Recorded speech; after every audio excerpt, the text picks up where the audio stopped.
Bikini ছেড়ে সন্ন্যাসিনী অভিনেত্রী প্রথম ছবিতেই কাজের সুযোগ পান অক্ষয় কুমারের সঙ্গে। খিলাড়িও কা খিলাড়ি এবং ভূত এই দুটি ছবিই আছে তার ঝুলিতে। তবে অবশ্য দুটি ছবিতেই তার অভিনয় প্রশংসিত।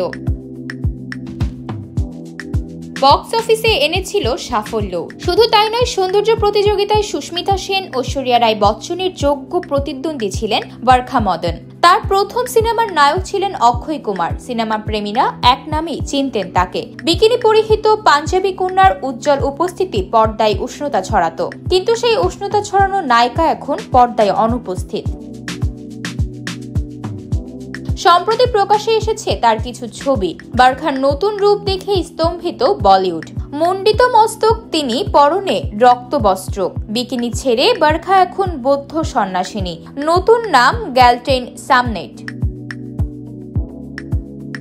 খবর, বৌদ্ধ সন্ন্যাসী দালাই লামার থেকে দীক্ষা নিয়েছেন তিনি। চোখে মুখে প্রশান্তি, হাসিতেও তার ছায়া। বলিউড তাকে দেখে বিস্মিত হলেও বরখা নির্বিকার। তার স্থায়ী ঠিকানা এখন পাহাড়ের কোলে গড়ে ওঠা বৌদ্ধ মঠ।